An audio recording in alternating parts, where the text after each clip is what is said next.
संत हैं, बहुत बड़े महात्मा हैं, रामानंदाचार्य जी से बुलवा दीजिए कि शिखा काट सकते हैं तो मैं काट दूंगा। सेन नाई जी ने बड़ी युक्ति समझी कि भाई इसी से गुरु सन्निधि भी मिल जाएगी और इनकी शिखा भी काट देंगे।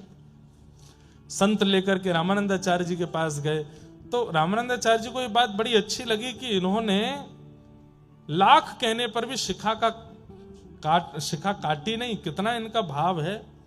और वो सब भाव देख करके, प्रेम देख करके रामानंदाचार्य जी ने फिर समझा करके जो भी भाव था वो कराया।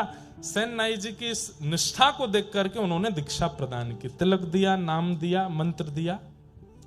सेन नाई जी बोले आज्ञा करें। बोले आज्ञा यही है, वापस अपने गांव जाओ, वहीं रह के भजन करो। तो सेन और संत जन जब भी गांव में आवे, सब काम छोड़ करके उनकी सेवा करना, ये हमारी आज्ञा है। जो मंत्र दिया है इसका जाप करो, संतों की सेवा करो। सेन नाई जी लौट करके अपने गांव आ गए। राजा ने इनको बुलवाया कि कल हमको एक दूसरे राजा से मिलने के लिए जाना है, सुबह आकर के हमारी हजामत कर दो, मालिश वालिश कर दो, उसके बाद हम स्नान करेंगे फिर जाएंगे। रात्रि में सब व्यवस्था करके सेन नाई जी सोए। सुबह उठे तो क्या देखा, कीर्तन की ध्वनि आ रही है और तभी देखे कि अयोध्या से कुछ संतों की जमात दर्शन करने के लिए जगन्नाथपुरी जा रही है और मार्ग में इनके गांव में होके निकल रहे हैं।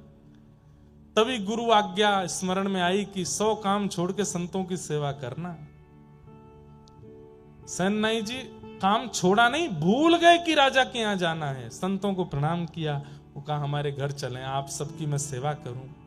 संतों के चरण धो रहे हैं, उनको सुंदर वस्त्र अर्पण कर रहे हैं, पत्नी के साथ बैठ के खूब सुंदर उनको प्रसाद पवा रहे हैं। और प्रसाद पाने के बाद संतों से निवेदन किया आप कुछ सत्संग कीर्तन हो जाए। उनमें से एक श्रेष्ठ संत प्रवर, उन्होंने प्रवचन किया, सुंदर कथा सुनाई, सब भावुक हो गए और कीर्तन प्रारंभ हुआ। नाचने लगे सेन नाई और पत्नी, सब बिल्कुल निमग्न होकर के भजन में नृत्य कर रहे हैं, नेत्रों से अश्रु प्रवाह हो रहा है, राम जी का स्मरण कर रहे हैं, गुरुदेव की याद कर रहे हैं। और यहां राजा प्रतीक्षा में बैठा है, मुझे दूसरे राजा से मिलने जाना है। सेन नाई हमेशा समय से पहले आ जाता है, मैं नीचे आके बैठ गया, अभी तक आया नहीं। राजा ने तुरंत कहा मेरी तलवार कहां है, लेकर के आओ उसको, और इस सेन को तो मैं जाकर के देखूंगा।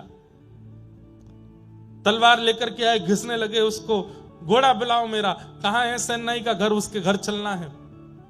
इतने में ही देखा कि सामने से दौड़ते हुए सेन नाई आ रहे हैं, अपनी पगड़ी संभाल रहे हैं, कभी हजामत का डिब्बा संभाल रहे हैं, कभी धोती संभाल रहे हैं,